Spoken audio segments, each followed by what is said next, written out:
And another thing that I kind of forgot to mention, or I haven't mentioned yet, is I record and post all of my lectures in Canvas as soon as they're done. It usually takes me a couple of hours to get them posted. But if you have to miss class for any reason, or you choose to miss class for any reason, just watch the recorded lecture, okay? And most people, so this is just kind of a recommendation that I give. I have posted all of the PowerPoint slides for this first section in Canvas already. I recommend that you download them or print them out or something like that so you can take notes on them. That's always my recommendation. If you have another method that works for you, then that's great, and you should stick with that. But I get a lot of people who ask me, how do I take notes? How do I study? I don't know what to do. The easiest thing, the best thing I recommend is taking notes manually. By hand is usually the best. People usually respond better to that. It helps you make more connections in your brain when you're writing things out. And I take notes, the way that I'm going to give lectures is I have an Apple Pencil and I will be writing on the slides. And so you can write whatever I write, okay? So that is my recommendation. They should all be there in Canvas already. You should have access to them under the modules tab. And then under module 1 is exam number 1 material. All right. Okay. So we are going to get started with chapter 1. So we're just starting from the beginning, and we're just going to get through whatever we can get through today. All right. So this first chapter is going to be a big overview chapter. I'm going to talk a little bit about a lot of things. We're just going to touch on what we're going to be touching on for the rest of the class. So a lot of this is very not detailed. We're going to get into the details later, but this is just a quick overview of everything else we're going to be talking about. Okay, so the first question we have, obviously, the first thing we want to know is, what is microbiology? What does that mean? Well, as you'll figure out as we go through this class, a lot of times in science and biology and nursing and medicine, the words tell you what it is, okay? So a lot of times, looking at the pieces of the word is going to tell you what it means, okay? So biology is the science of life. That's what biology means as a suffix. Biology just means the science of life. Micro means small. So you put those two words together, microbiology is the science of small living organisms. Typically, we think of microbiology as the study of organisms that are too small to be seen with the naked eye, usually involving some kind of microscope, which allows us to see things that are too small for us to see typically. However, I do think it's important to note that that's not always strictly true. Some of the things that we're going to be talking about in this class are not too small to be seen with the naked eye. In fact, one of the things that we're going to talk about are 35-foot tapeworms, right? You can absolutely see those with your naked eye. But we'll talk more about it later, but in general, microbiology is the study of things that are too small to see, something that requires a microscope to see. Again, there's always going to be exceptions. One of my favorite things to say, and one of the things that I find to be true no matter what the science, is almost nothing is true always, okay? There are very few things in biology and science and life and the study of all of those things that is always or never true, okay? But most of the organisms we're going to be talking about are too small to see without a microscope. And this picture on the right kind of just gives a general size comparison. So this orange outline here is the average size. This is not the average size. It's just showing you on a scale, okay? So on this scale of the organisms we're going to be looking at, that orange circle is how big a eukaryotic cell is. Now, a eukaryotic cell are things like plants and animals and funguses, okay? But animals, right? Humans are animals. So eukaryotes are going to be humans, plants, animals. They tend to have much bigger cells, right? We as humans have bigger cells than bacteria. So this orange circle is the relative size of a human or a plant cell. Okay?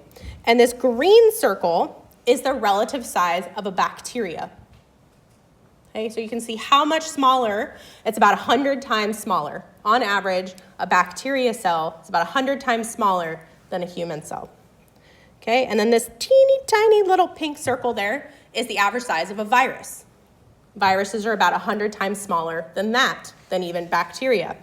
And then this really tiny little thing here is something called a prion.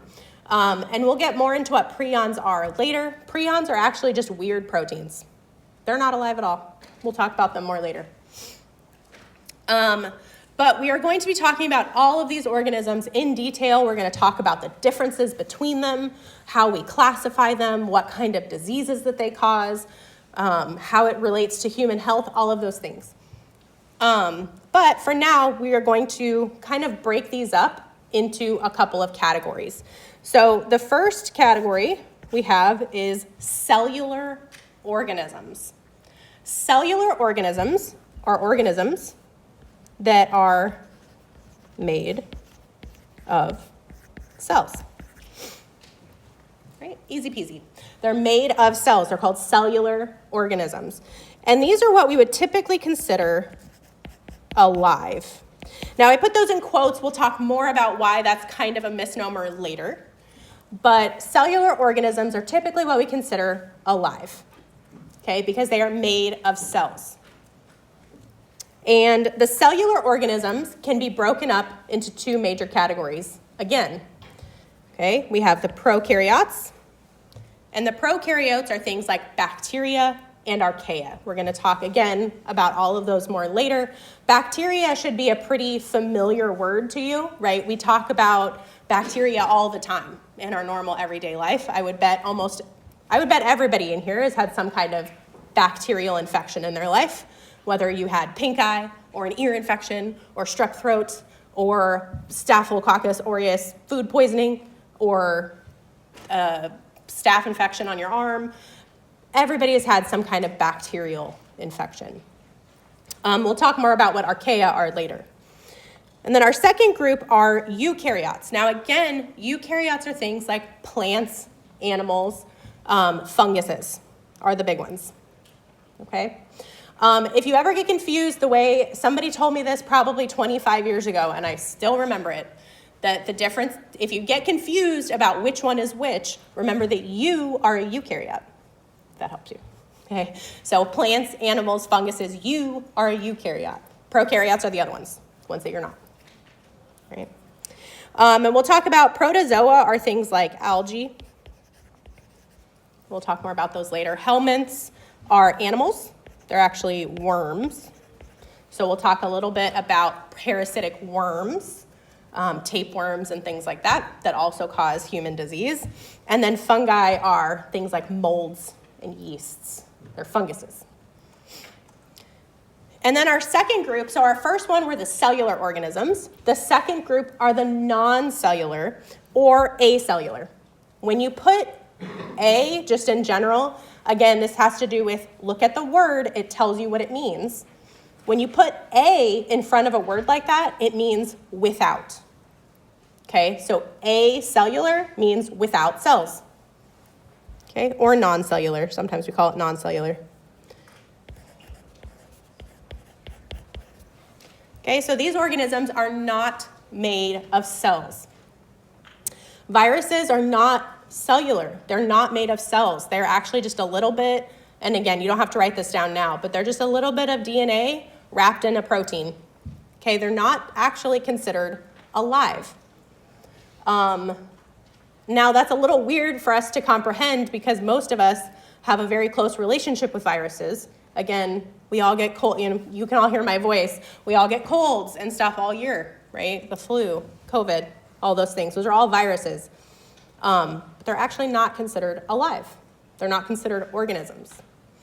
And then prions, like I kind of mentioned before, are just weird proteins. We'll talk more about them later. But they are not made of cells. They are acellular or non-cellular organisms. All right.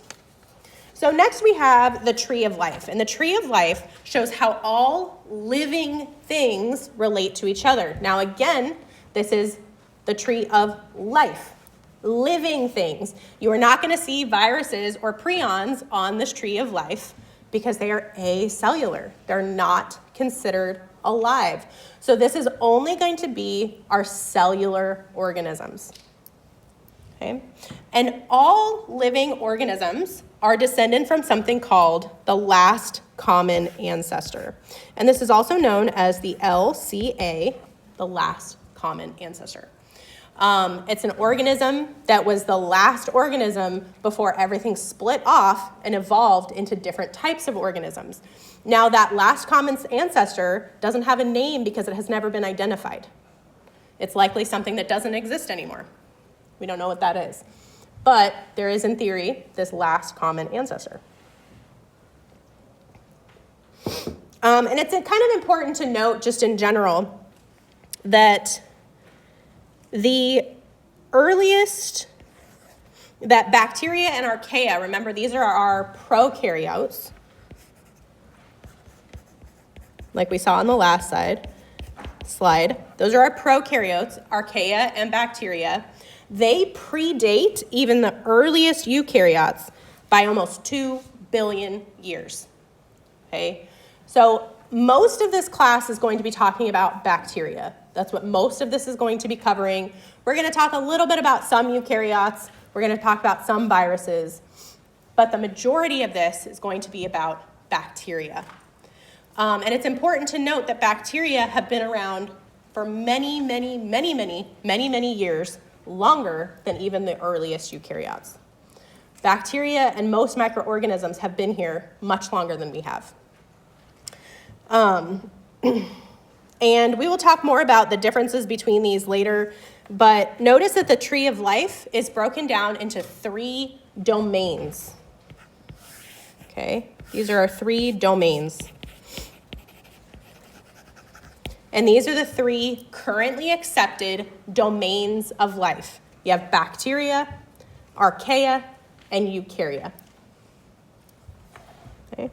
And it can get kind of confusing because bacteria and archaea, again, are prokaryotes.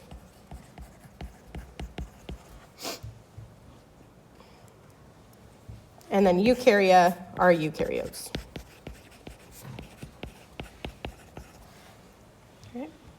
Now, there are microorganisms and organisms that we are going to study in all 3 domains. Okay? Just because we typically think of eukaryotes as being plants and animals, which are not usually microscopic, right? Most plants are not microscopic. Most animals are not microscopic. There are microorganisms that fall into those categories. So we are going to be talking about organisms in all 3 domains. But those are the 3 currently accepted domains of life: bacteria, archaea, and eukarya.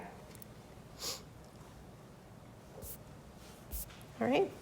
Now, the next couple of slides are mostly going to be talking about, we are going to spend the vast majority of this class, because this class is meant for people who are going into healthcare. That's the idea for this class. So we are mostly talking about how bacteria relate to humans, how they affect humans. And in a large, large portion of that, what we mostly care about is how they hurt humans, right? If you think about bacteria, most of the time you think about how it's going to harm you, okay? And that is what we are going to be focusing on in this class. We're going to be talking about how bacteria cause disease, what types of diseases they cause, how we cure them with antibiotics and things like that. We're mostly going to be talking about the bad stuff, how bacteria and viruses and funguses affect us in a bad way. So these first couple of slides that I want to talk about are how bacteria and viruses and funguses affect us in a positive way. Okay, so that's what these couple of slides are, is just to kind of get this out of the way. And I think it's an important thing to keep in the back of your head that bacteria and all of these microorganisms, while we're talking about all the horrific stuff that they do, is that they do provide us with a lot of benefits. And I think it's important to note that microorganisms are critical to just about every single ecosystem on the planet. Most ecosystems, most forms of life, most other organisms, most plants, animals, anything else that exists on this planet would not survive if bacteria weren't there. Okay, so there is zero possibility of us ever getting rid of all the bacteria, nor should we. As if we got rid of all the bacteria on this planet, we would die too. Okay, so that's an important thing to keep in mind because it can really be frustrating and hard and overwhelming sometimes when we're talking about all of these bacteria and all of the awful stuff that they do and talking about them, infecting newborn babies and killing people. It's really awful and it can be really hard. And it's one of those things where you're just like, well, just get rid of all of them. But we can't. We depend on them in more ways than we can talk about here. Okay, microorganisms are essential to the health of not just our planet, but humans. We wouldn't survive without them. A huge part of your immune system has to do with microorganisms. And so we're going to talk about some of the ways that microbes affect us in a positive way. So bacteria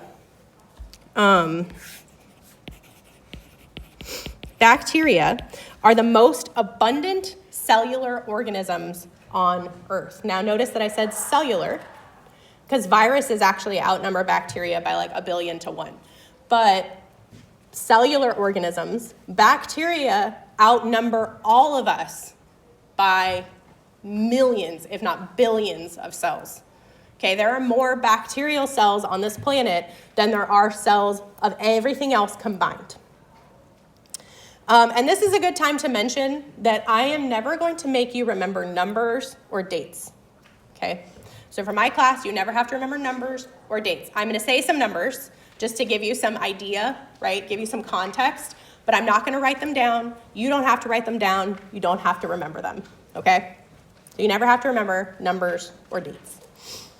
But just to give you some idea of how much bacteria and microorganisms there are that exist on this planet, is that 2 liters of ocean water, so 2 liters, you fill up a 2-liter bottle of Coke with ocean water, there's approximately 1 billion bacterial cells in 2 liters of water. Okay, there are certainly not 2 billion anything else in 2 liters of water, right? 1 billion bacteria per 2 liters of water. And it's estimated that one single human digestive tract, so the inside of my digestive tract, has approximately 100 trillion individual bacterial cells in it. Okay, that's a lot.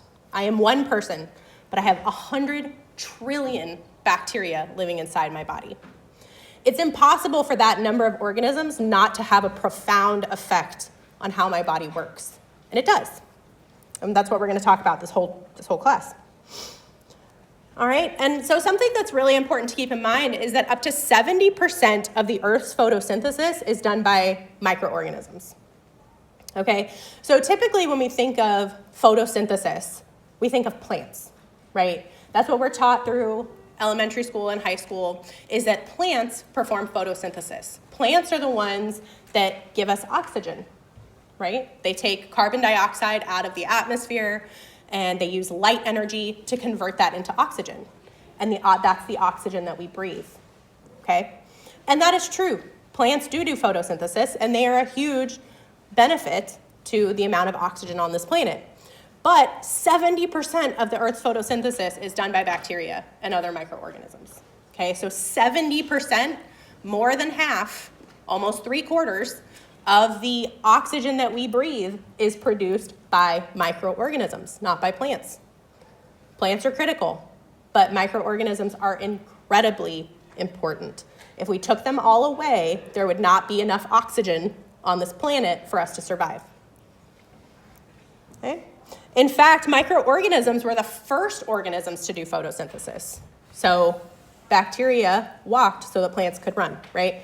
Bacteria had to do photosynthesis first to create oxygen on this planet. They were the first ones to do it 2 billion years before plants did. Right? Okay? So again, it's important to remember that we only exist because bacteria do. If we killed all the bacteria, we all would die too. plants and animals survive because of necessary nutrients that bacteria produce for them. So things like bacteria in the soil, they provide nitrogen. Nitrogen is a critical element for almost every single plant to survive. They have to have nitrogen. Though they get it because bacteria in the soil produces the nitrogen for them. Okay, so without the bacteria in the soil, the plants wouldn't survive because they wouldn't have nitrogen. A kind of smaller example that I think is kind of fun is that most humans, we're going to talk about this bacteria a lot. It's called Escherichia coli or E. coli. Most people have heard that term before. But it's a bacteria that is most known for growing inside of our gastrointestinal tracts. So every single one of us has just a mess of E. coli growing inside of our bodies. And they do lots of things, but one of the things that E. coli does is it produces the vast majority of that person's vitamin K. And vitamin K is an essential vitamin needed for blood clotting. So if you didn't have E. coli in your gut producing vitamin K for you, you would literally bleed to death because you would not have the vitamin K you need to clot your blood, to stop it from coming out of every part of your body. All right? And if you don't know this, and again, this is something that you don't necessarily have to write down, but just to give you context for all of this, is that newborn babies are given vitamin K shots because newborn babies don't have the E. coli in their guts that they need yet. And so they need help. Right?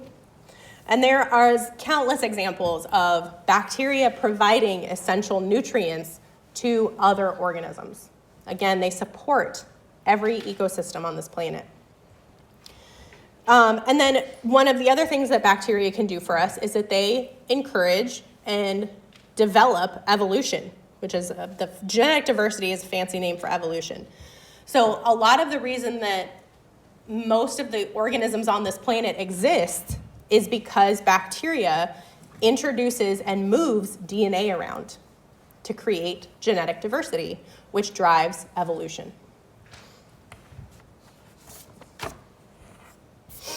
All right, so, and then this is just some more ways that microbes help humans. And a lot of this is more accessible, I guess. This is a lot of ways, like things that you will use or you will have experience with in your daily life, okay? So the first one is fermented foods and beverages. So humans have been manipulating and using bacteria for much longer than they have understood their existence, right? People have only known that bacteria exist for a little over 100 years. Okay, that's not very long, okay?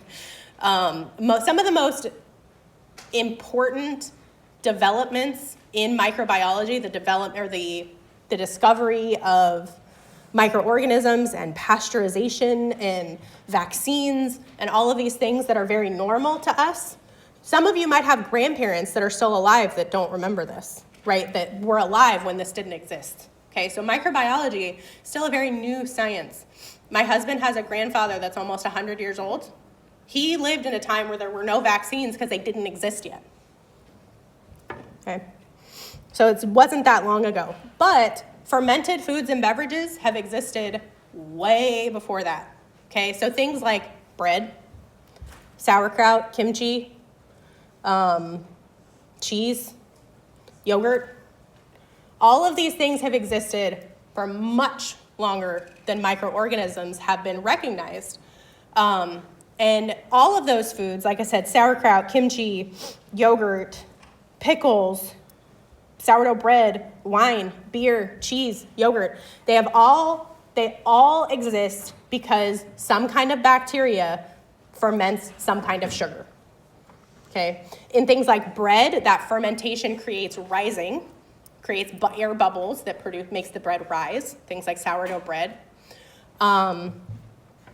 In things like beer and wine, it produces alcohol. In things like yogurt and kimchi and sauerkraut, it creates like a tangy, sour taste and lots of live cultures. So when you eat yogurt and kimchi and sauerkraut, you're eating live bacteria, a lot of it. It's kind of become a thing in the recent years. It's been kind of funny to watch it shift, because I remember a time when people didn't have any idea what sauerkraut was, and nobody ate fermented foods because they all thought they were gross. And now it's kind of like a TikTok trend, right? Gotta heal your gut microbiome by eating your sauerkraut every morning. It's kind of a thing now. But all of those things have existed for much longer than we knew what bacteria were. There is actually evidence of jars from Neolithic China, so all the way back to 3000 BCE. So minus 3,000, right? That was 5,000 years ago. There is evidence of jars that had fermented beverages in them, that were fermented milk and honey. Okay? So they've existed for as long as people have. And then in more modern society, there's a whole industry related to microorganisms, or using microorganisms to create products that we then use. And that field is called biotechnology. So biotechnology is a huge field, but it's a field, again, where we use microorganisms to produce products for us. And this includes a lot of different things. One of the big ones that it includes, the only one we're going to talk about, are GMOs, are known as genetically modified organisms. Now, genetically modified organisms are interesting because most people hear that and their first thought is bad, right? You don't want to eat GMOs, non-GMOs, right? That's the good thing. GMOs are given a really, really, really bad rap. But GMOs, being against GMOs or not wanting to eat GMOs, which is fine, it's just an oversimplification of a very complicated process, okay? So GMOs, it's important to realize that a lot of us, myself included, sit in a place of privilege that if I don't eat GMOs, I'm not going to starve to death. There are a lot of people in a lot of parts in the world that if they didn't eat these GMOs, they would literally starve to death. They wouldn't have enough nutrients to survive. Okay, so not wanting to eat GMOs is fine, but I think it's important to recognize that we sit in a place of privilege in this country, in the situation that we're in, to refuse that and know that we are not going to die. Not everybody has that. And so I think it's important to realize that GMOs are not all good or all bad. I'm not saying that they're all good or you should all eat them, but I am saying that it's a complicated problem that some people don't have the choice to eat them. And so GMOs, like this is an example up here of something called golden rice. Now this golden rice is a genetically modified organism that was created by using bacteria. And what it does is it's a special type of rice plant. The plant has been modified to make the rice produce vitamin A, which is like what's found in carrots. That's why it's that kind of goldeny orange color. And it's produced in places where they don't get a lot of fruits and vegetables, okay? In other parts of the world where they can't afford fruits and vegetables. Because not eating vitamin A, if you don't have any, it will cause deadly deficits, okay? You can go blind. You can have brain damage if you don't eat enough vitamin A. And so in places where they don't get enough vitamin A, they don't have enough food to get enough vitamin A, a rice substitute that produces it for them is a game changer, right? It's going to save millions of lives. And so that only happened because of bacteria, because of biotechnology. And there are many, many other examples of this. This is not the only one. This is just the only one we're going to talk about. All right? And then bioremediation is a technology where we basically use bacteria as cleanup crews. So we use bacteria, we release certain species of bacteria into environments that have been destroyed by modern human technologies. So these factories and things like that produce a lot of bad gases and liquids that then get released into the water sources and into the air, you can release bacteria into those same environments, and the bacteria will consume and get rid of all the bad stuff. Okay, so we can use bacteria to clean up after us, called bioremediation. And it restores a lot of ecosystems to their natural state after the humans have destroyed them. Okay? And then there are also lots of medicines and vaccines and other types of things that are created by using microorganisms. A really, really great example, there's, again, hundreds of examples, but a really good example is insulin. So insulin is used to treat people with type 1 diabetes, which is it's not a genetic condition, it's an autoimmune condition that usually affects children through their whole lives. And before type 1 diabetes was diagnosed and treatable, people with kids with type 1 diabetes would usually die before the age of like 8 or 9. They would have their first crisis where their blood sugar would just keep going up and up and up and up and up, and they wouldn't be able to control it, and nobody had any idea why. And then type 1 diabetes was diagnosed. They figured out how to treat it, and they treated it with injectable insulin.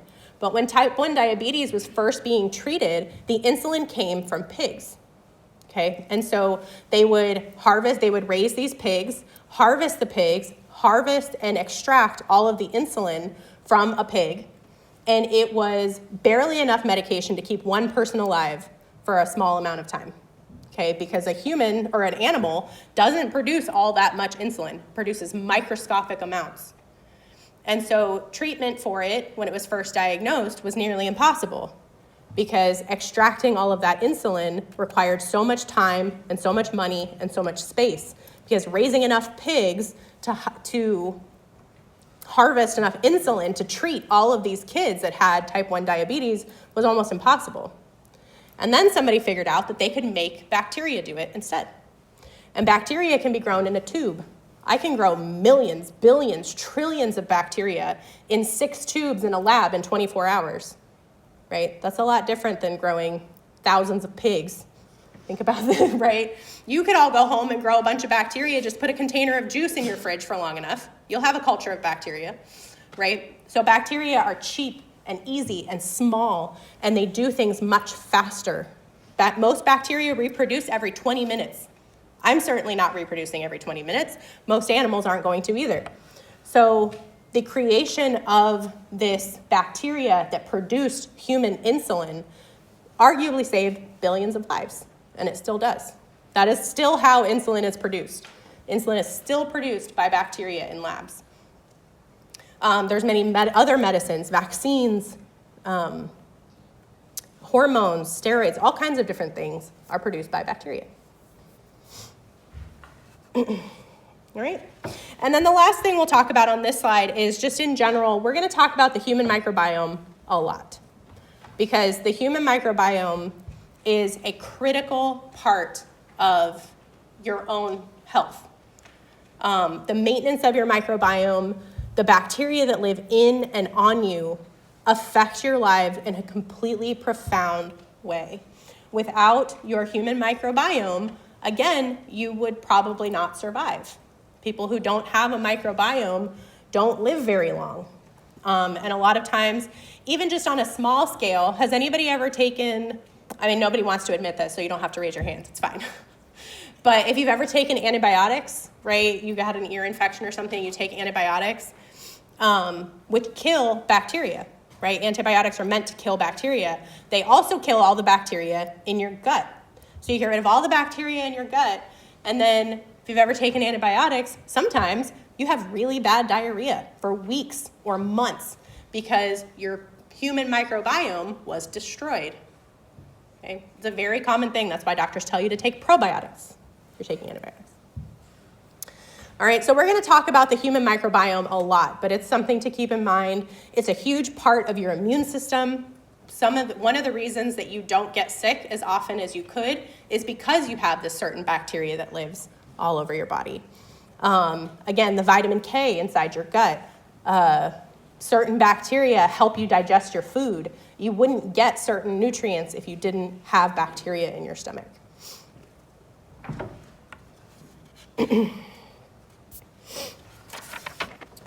All right, so then the last slide we're just going to kind of touch on is microbes harming humans. We just talked about how they help humans.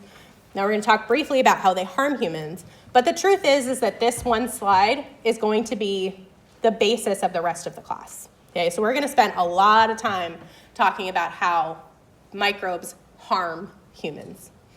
And the biggest way that they harm humans, there's lots of different ways, but the biggest one, and by far the one we're going to talk about the most, is infectious disease. Okay, and an infectious disease is a disease caused by a microorganism.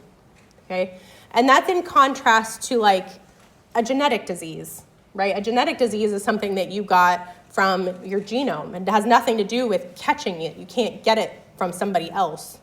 Or an autoimmune disease or things like that. Those are not caused by bacteria. Infectious diseases are caused by some kind of microorganism. And the term that we use, and I'm going to use a lot, is something called a pathogen or a pathogenic organism. And a pathogen or a pathogenic organism, those mean the same thing, is a microorganism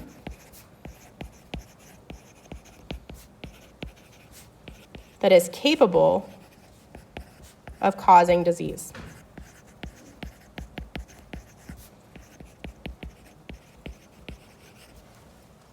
Okay. So a pathogen or a pathogenic organism is an organism that is capable of causing disease.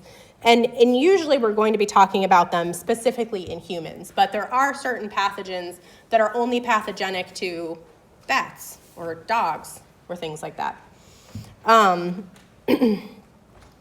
And this can include, there's a lot of bacteria, viruses, funguses, parasites. We're going to talk about a lot of them.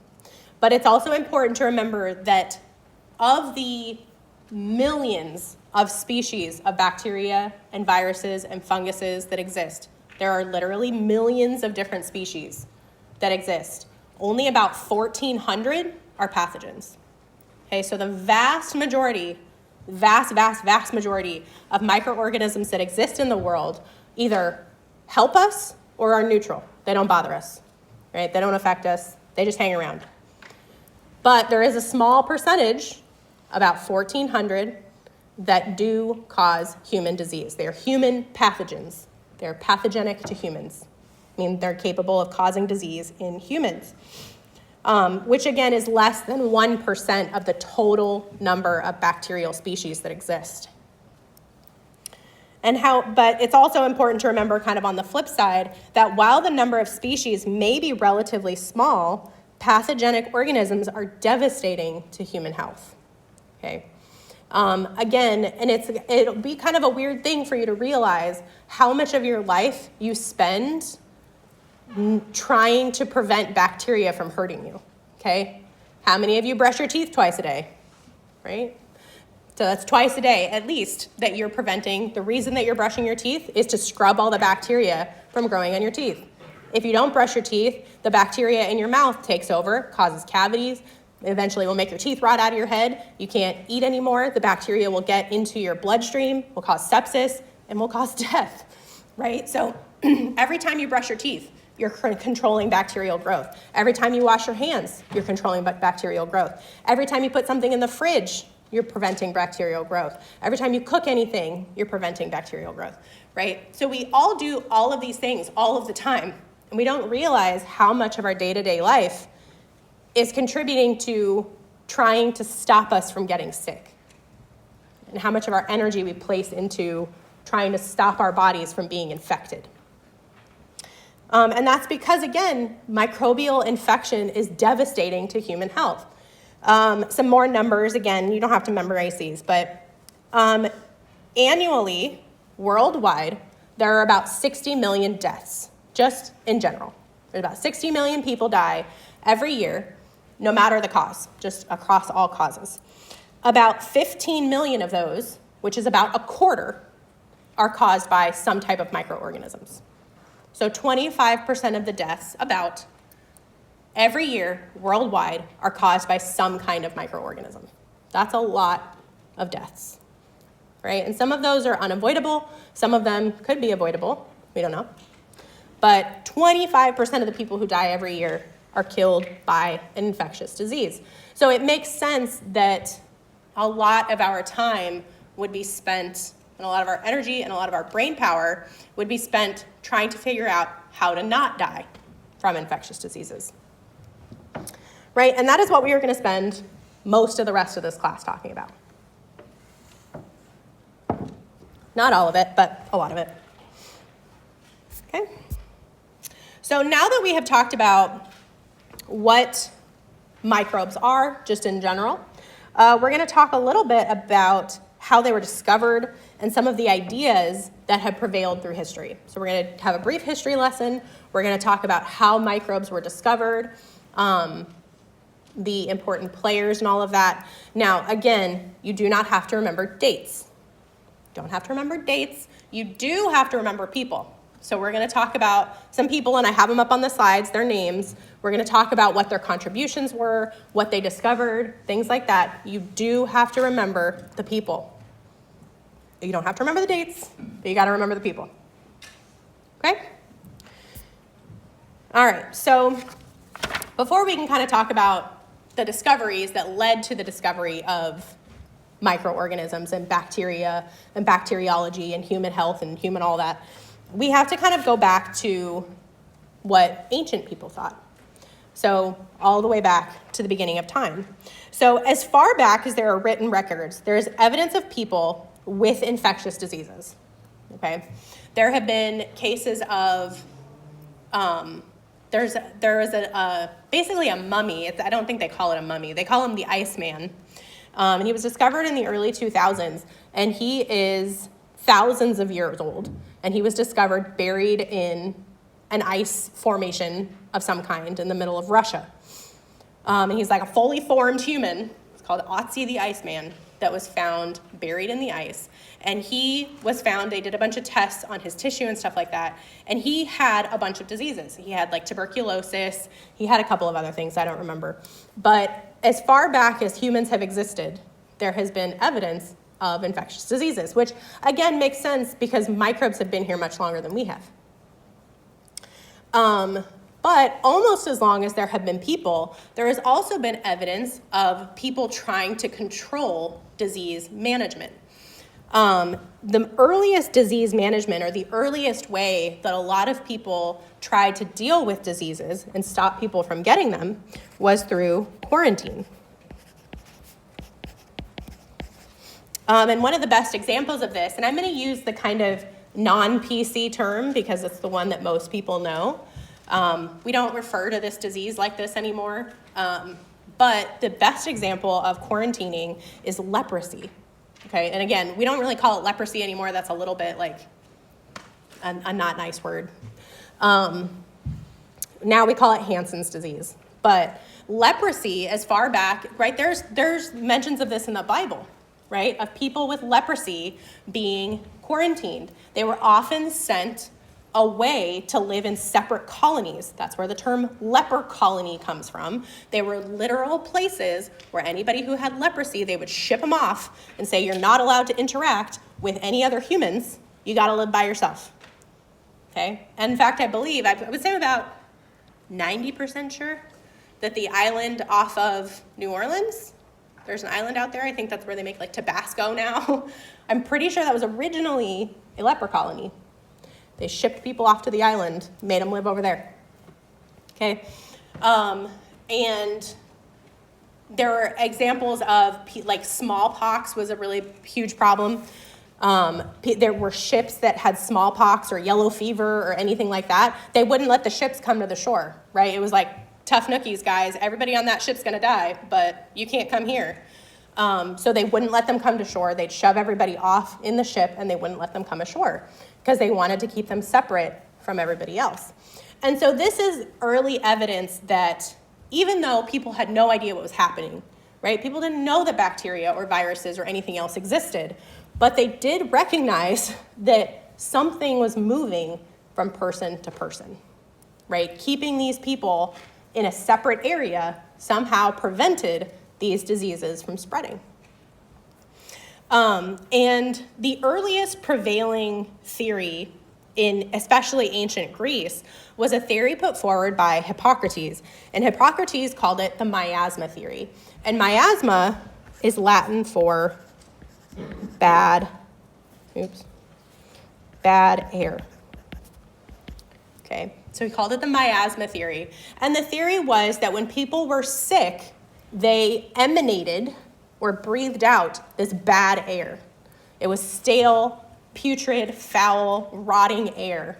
And if you breathed in that air, then you too could get sick. Now, that's not quite right? It's just that people who are sick breathe out viruses and bacteria, and you can breathe those in, but it's not completely wrong either, right?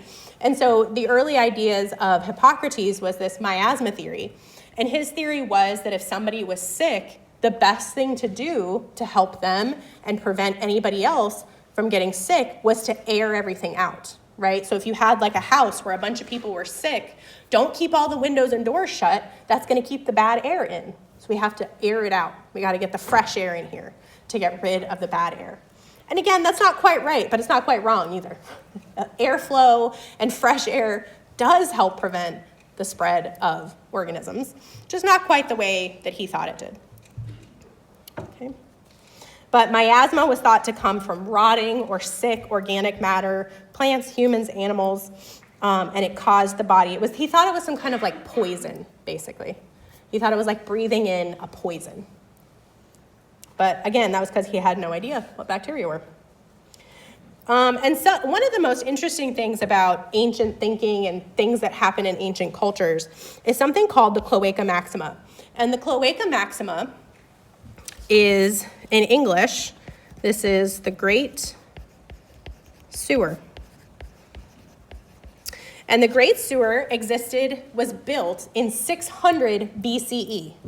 So 600 BC minus 600, right? And this was built through Rome. And this is a map of Rome, and that big blue line is where the Cloaca Maxima went.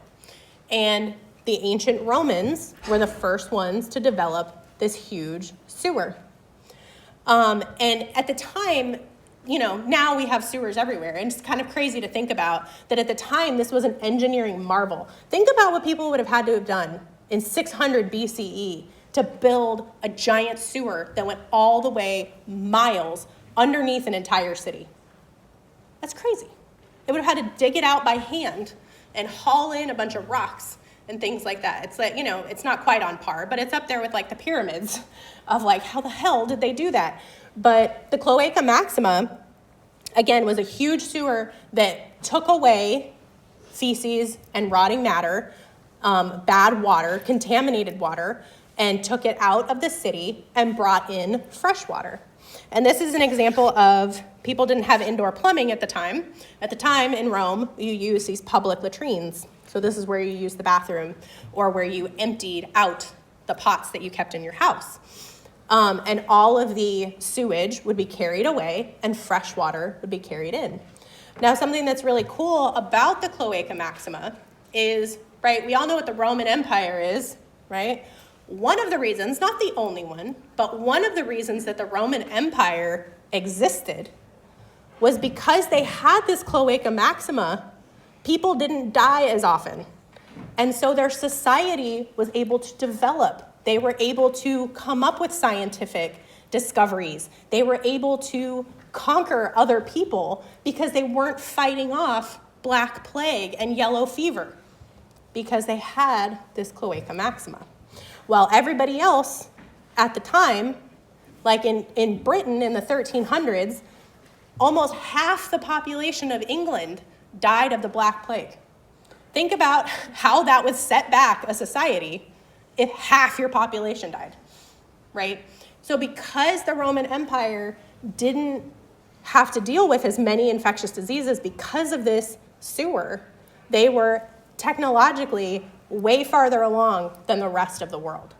So one of the reasons that the Roman Empire was able to get so big was because of the sewers.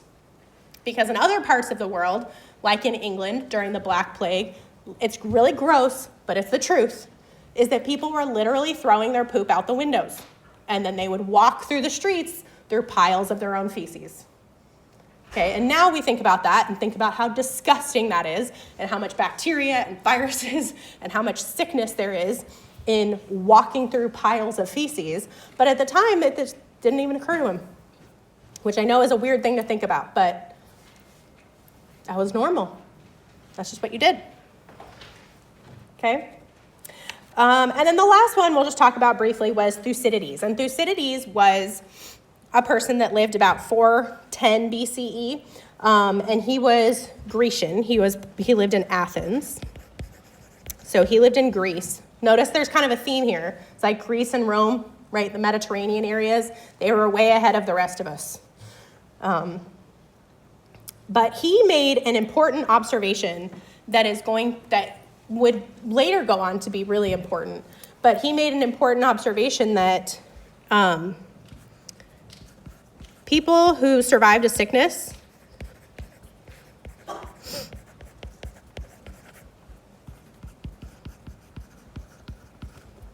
didn't get it again. So if somebody had, just because they had the sewer didn't mean that they were completely free of infectious diseases. People still died of infectious diseases. It was just much less than in other parts of the world. But he made the discovery, he noticed that people, if somebody got yellow fever or tuberculosis or the plague or whatever it is, smallpox, and they didn't die, if they got smallpox and managed to survive, it didn't matter how much time they spent with other people who had smallpox, they would never get it again. Okay? And that is the earliest idea of the notion of immunity, which is something that is what vaccines are based on, right? That once you get something once, and I know most of you have never had chickenpox, you're too young for that. Most of you got chickenpox vaccines. I was like the last generation that didn't get them because they didn't exist yet. So I had chickenpox when I was like 4, right? And in theory, I should never get chickenpox ever again. Doesn't matter if I spend, my son gets it and I spend days in a house with him, taking care of him. I should never get chickenpox ever again. And that's because our bodies become immune to the disease once we have it one time. And we'll talk way more about that when we get to the immune system and vaccines. But Thucydides was the first one to kind of notice that people who had the disease were then safe to be around the people who currently had it. So people who had survived smallpox and stuff like that, when there were smallpox outbreaks, he would have the people that had survived previous outbreaks take care of them because he knew that they couldn't get sick again. Okay. All right, so I think that's where we will stop it today. Again, if you were not able to, I'll put it up here. If you were not able to do the attendance today, I just have a list of everybody's name. Just come sign next to your name. But I'm only going to sign it to you for a couple of days. You got to figure it out.